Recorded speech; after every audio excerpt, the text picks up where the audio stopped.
Sir, America ने क्या किया है वेनेजुएला के खिलाफ? भारत को तो एडवाइजरी जारी करनी पड़ गई है अपने नागरिकों के लिए कि वेनेजुएला ना जाए, सतर्कता बरतें।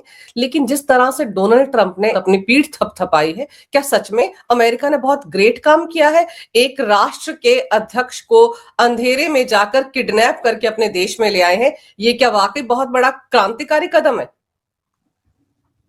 आपका प्रश्न अहम है। सबके दिमाग में एक सवाल उठ रहा है कि क्या उन्होंने सही किया है। 1988 या 89, अब मैं भूल गया हूं, मैं अमेरिका में था उस समय। पनामा का एक मिलिट्री डिक्टेटर था, प्रेसिडेंट नहीं था बट मिलिट्री चीफ था। उसका नाम था मैनुअल नोरिएगा। मैं मिला हुआ उससे। उसके चेहरे के ऊपर सारे स्मॉल पॉक्स के मार्क्स थे। आप ऐसे व्यक्ति को भूल नहीं सकते ना, दाग दाग लगे हुए थे। वो अमेरिकन सीआईए का एक एजेंट था, बहुत पैसे लेता था। फिर उसने सोचा यार ये मुझे अगर 5 या 10 मिलियन डॉलर साल का देते हैं तो कुछ भी नहीं है, मैं ड्रग्स भेजूंगा अमेरिका में कुछ ज्यादा पैसे। उसने ड्रग्स भेजने शुरू कर दिए, ये आरोप लगाया गया।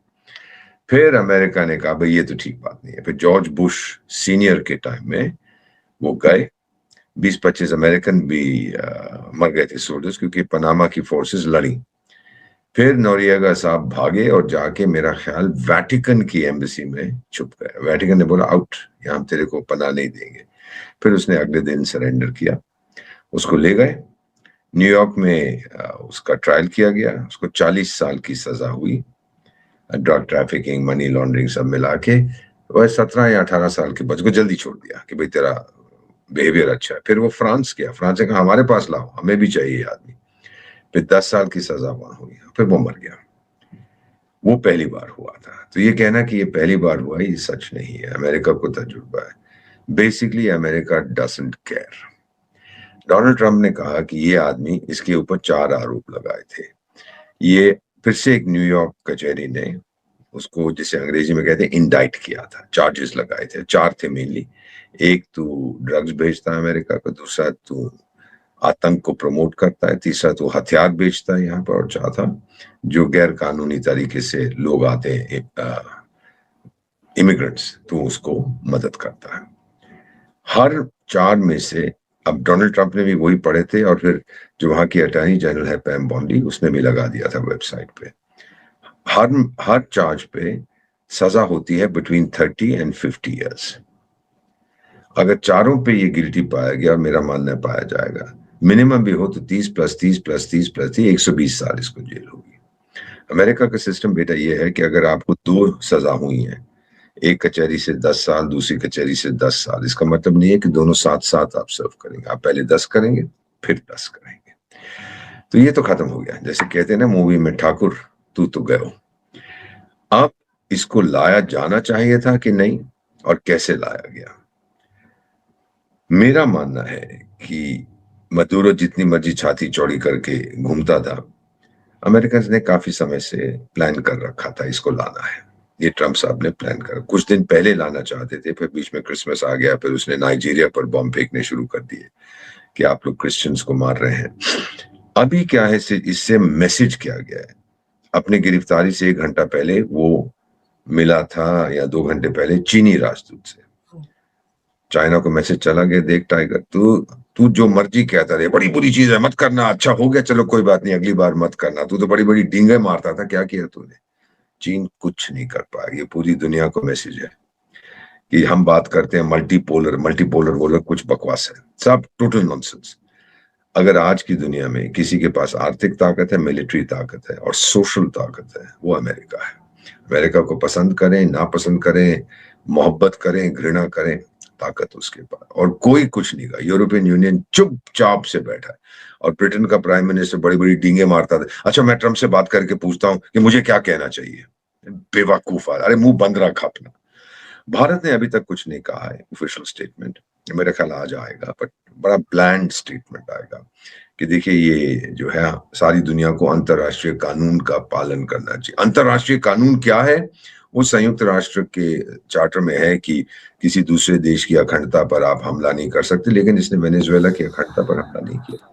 ये भी बड़ा शातिर खिलाड़ी है। ये गया है, कहता है एक डाकू को, एक बदमाश को, एक आतंकी को मैं पकड़ के लिया। बाकी मैंने कुछ नहीं किया। अब साथ-साथ ये भी बोला है कि हम लोग अपनी सरकार वहाँ बिठाएँगे, एक काउंसिल-वाउंसिल बनेगी और जो उनका तेल है, ऑयल इंडस्ट्री, वो बिल्कुल बर्बाद कर दिया था मदुरो साहब ने, मैं उसको वापस लाऊँगा। यानी दुनिया के सबसे ज़्यादा रिज़र्व्स वेनेज़ुएला के पास है, वो अमेरिका के हाथ में आ गए। अब आप एक चीज़ देखेंगी, इसकी सच्चाई क्या है बेटा, ये भी समझा देता हूँ। 1970 के दशक में एक अमेरिका का सिक्योरिटी एडवाइज़र था, फिर विदेश मंत्री बना हेनरी किसिंजर, एकदम गधा था, लेकिन था बड़ा बदमाश। वही था जिसने बांग्लादेश में जब झगड़ा हुआ था तो उस समय उसने जाके निक्सन से कहा था ये हिंदुस्तानी लोग बड़े खराब है, आप पाकिस्तान की मदद करिए। इसने क्या किया था, ये सऊदी अरेबिया गया, बोला देखो टाइगर, आप लोग तेल बेच रहे हो, आज से आप तेल सिर्फ डॉलर में बेचोगे और किसी रुपए करेंसी में नहीं, और मैं आपकी रक्षा करूँ, नहीं तो सोवियत संघ या चीन या दूसरा कोई आके ठोक देगा आप। उन्होंने कहा ठीक है जी। जब से उन्होंने डॉलर में बेचना शुरू किया, उसको पेट्रो डॉलर्स कहते हैं, पेट्रोलियम डॉलर्स, तो फिर तो सारी दुनिया में डॉलर की डिमांड होगी। पहले तो सऊदी अरेबिया रुपए भी ले लेता था, रूबल भी ले लेता था, कुछ और करेंसी ले लेता था, पाउंड भी ले लेता था, फ्रेंच फ्रैंक्स भी ले लेता था, जर्मन मार्क्स भी लेता था, उसके बाद फिर यूरो आया, लेकिन उन्होंने सिर्फ डॉलर में बेचा।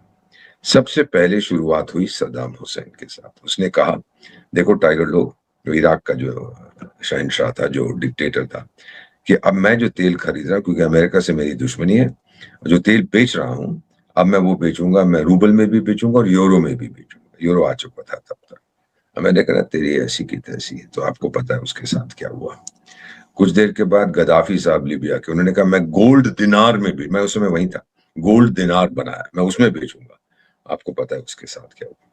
सीरिया वाला कहने लगा मेरे पास जो तेल है मैं उसको बेचूँगा यूरो में। आपको पता है उसके साथ क्या हुआ। और अब मदुरो साहब ने चीन को, सबसे बड़ा खरीदार चीन है, उसको उसने तेल बेचना शुरू कर दिया था चाइनीज करेंसी युआन में। आपको पता है कि मदुरो के साथ क्या हुआ। तो ये खेल पेट्रोलियम का है, ये ट्रंप साहब ने साफ कह दिया है। करना चाहिए था कि नहीं करना चाहिए था, मालूम नहीं है, क्योंकि मान लीजिए हमारा एक पड़ोसी है जिहादिस्तान, दुनिया का सबसे बड़ा आतंकी है वो, मुन्नी भाई वहां छुपा हुआ है। वो वहां से आजकल बाहर बहुत कम निकलता है, उसको डर है कि कहीं उसको ना कोई उठा के ले जाए। तो अब मुझे वहां जाके उसको लाना चाहिए, या जो मोहम्मद यूसुफ खान है बांग्लादेश वाला, क्या मुझे अंदर जाके उसको लाना चाहिए बाहर के? ये तो आतंकी है, ये हिंदुओं पे अत्याचार कर रहा है। एक कानून 2005 में संयुक्त राष्ट्र संघ ने बनाया था, उस कानून को कहते हैं R2P, रिस्पॉन्सिबिलिटी टू प्रोटेक्ट। मिसाल के तौर पर अंजू पंकज अपने देश में जो माइनॉरिटी है उनका ध्यान नहीं रख पा रही, उनके ऊपर अत्याचार हो रहे हैं, फिर मैं जाऊंगा अंजू के पास और मैं बोलूंगा देखिए आपसे नहीं हो रहा, मैं अपनी सेना भेज के करता हूं, आप हाँ करेंगे या ना करेंगे? मान लीजिए आपने ना, नहीं मैं संभालूंगी। फिर मैंने देखा 1 महीने में और अत्याचार बढ़े, फिर आपसे पूछे बिना मैं अपनी फौज भेज दूंगा। और ये जरूरी नहीं है कि वो मेरे नागरिकों पे अत्याचार हो, क्योंकि जो लीबिया में हो रहा था वो लिबियन लोगों पे था। उसने कहा था ये तो कॉकरोचेस हैं, बेवकूफ था गद्दाफी, और मार डालो इन सब। तो फिर इन्होंने संयुक्त राष्ट्र संघ से इजाजत ली, अमेरिका ने प्रस्ताव रखा कि भाई नेटो को कहेंगे कि जाके गद्दाफी को ठोके, और रूस और चीन ने कहा अच्छा ठीक है चलो एक बार के लिए। उसके बाद से कभी इसका इस्तेमाल नहीं हुआ है। रिस्पॉन्सिबिलिटी टू प्रोटेक्ट, ये हुआ था रवांडा में 1990 में जेनोसाइड हुआ था। तो अब रूस और चीन कहते हैं अब हम सबक सीख गए हैं कि अमेरिकी बड़े बदमाश है। भाई आप तो सबक सीखो, गद्दाफी तो गया, उसका देश तो बर्बाद हो गया। सो ये जो रिस्पॉन्सिबिलिटी टू प्रोटेक्ट है, किसी भी प्रकार के लोग हों, किसी भी तरह का उनकी नागरिकता हो, कोई भी देश जाके उनकी मदद कर सकता है। तो ये अब जो है लेटेस्ट सिचुएशन है। अब होना चाहिए, नहीं होना चाहिए, ये कहना बड़ा मुश्किल है।